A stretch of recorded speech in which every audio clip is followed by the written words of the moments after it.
Darren, obviously you've talked about kind of Lamar, your confidence in his confidence, essentially.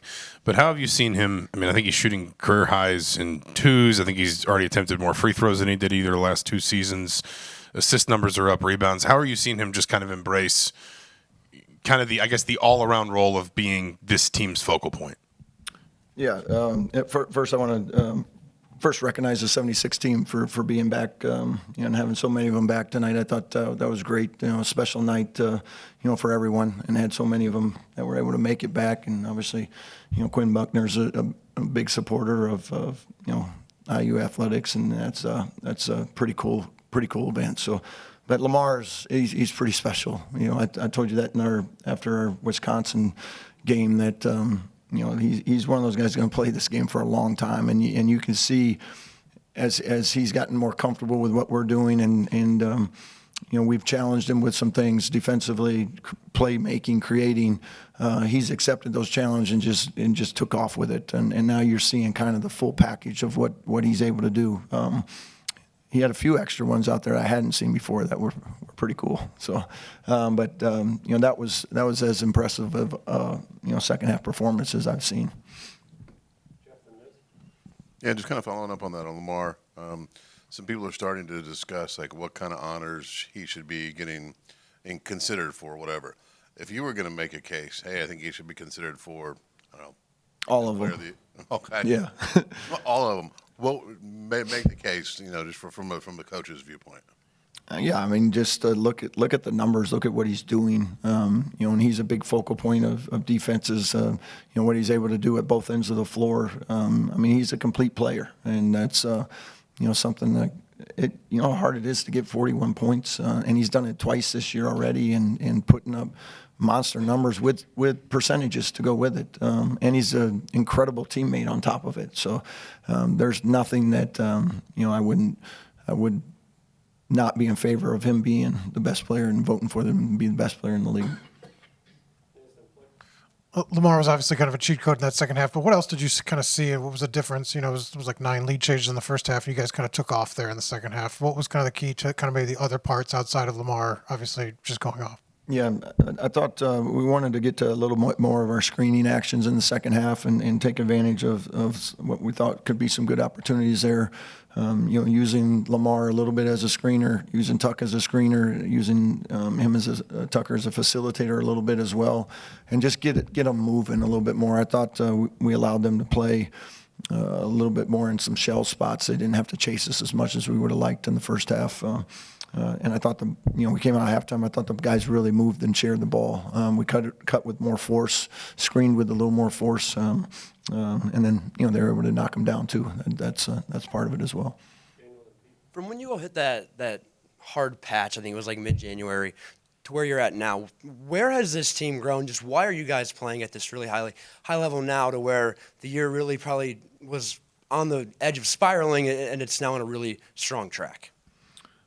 Yeah, I just think we're really found an identity at both ends of the floor. It's just gotten better and better and better. Even during those rough patches, there was a game or two where we weren't great, but there was also, like we've talked about, there's also 30 minutes of a lot of those games we were actually pretty good. We just weren't sustaining it for a full 40, and that's a problem. That's part of you can't be that team. No.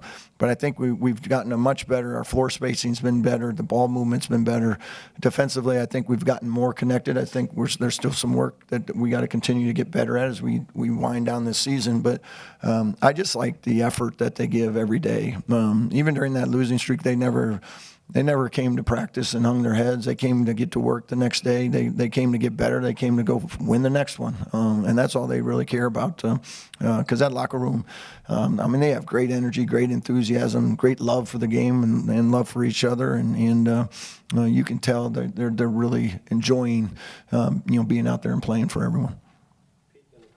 Yeah, Darren, I'm kind of curious.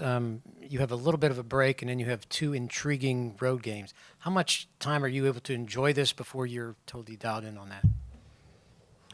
Probably I'll get home in about 30 minutes, so we'll start in on it.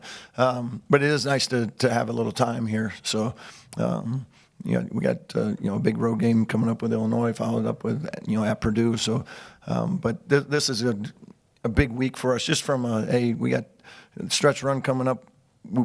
It was good timing. We needed a little rest. You hate that we're in a great rhythm right now, but we also got to get healed up a little bit. So that'll be good for us to have a day or two here to get our feet back under us and then get refocused and ready for a big road game on Sunday. Coach, you're obviously quite familiar with Dana Altman. What's it like to strategically coach against someone you know so well? And then also, is there a little added level of satisfaction to beat someone you consider a mentor? No, I have so much love and affection for Coach Altman. He's one of the best that there is out there, and I felt honored to be on the sideline with him because he's been doing this such a long time, and he's been so good to myself and my family. Gave me a start in this profession, so I have the utmost respect, for him and what he's done, and just an incredible person and coach, obviously. So, it was for me a special moment just to be there and share that moment with him on the sideline.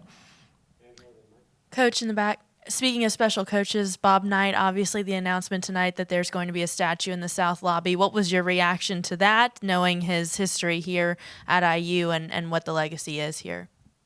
Yeah, I think it's great. I think any way you can honor, especially Coach Knight and the greats that have played here, I think that's something that is well deserved, and it's great that it's going to be recognized. With Sam, is there anything you can pinpoint that has allowed him to what seems like go to another level here of late? Yeah, I don't know if it's. I think it's a little bit of us maybe figuring it out too. Like he's given us these last two games some low block presence that maybe we haven't utilized enough. To be honest with you, like sometimes as coaches, you got to admit your own mistakes. So I think he's done a great job of taking advantage. The Wisconsin game was a little more on switches. There was a couple on likes, but tonight he was able to do it, big on big and go get to a spot and get into a move. And I thought he had a couple nice kickouts out of there as well. So. That's something we're going to continue to, try to utilize because getting, some more paint touches, whether it's off of dribble penetration, cutting, or post-ups, is certainly helps our offense and, frees up our shooters maybe even a little bit more. Yeah, Coach Nate Biddle obviously comes into the game pretty effective throughout most of the season when he has been on the floor. What did you guys do from a game plan perspective to really kind of take him out of being able to kind of muscle down in the paint? Obviously, 3 of 14 from the floor, but did have 6 assists. Did you guys adjust anything throughout the game there to kind of limit what he was able to do? Yeah, we started out the game.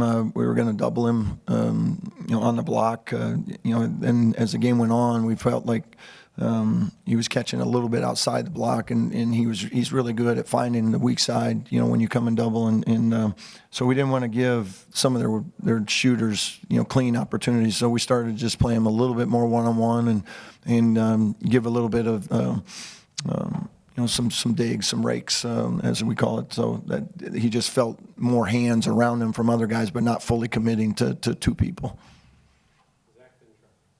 Coach, when you have a guy like Lamar, you said at 2 40-point games this season, how much does that raise the ceiling for what this team is capable of this season?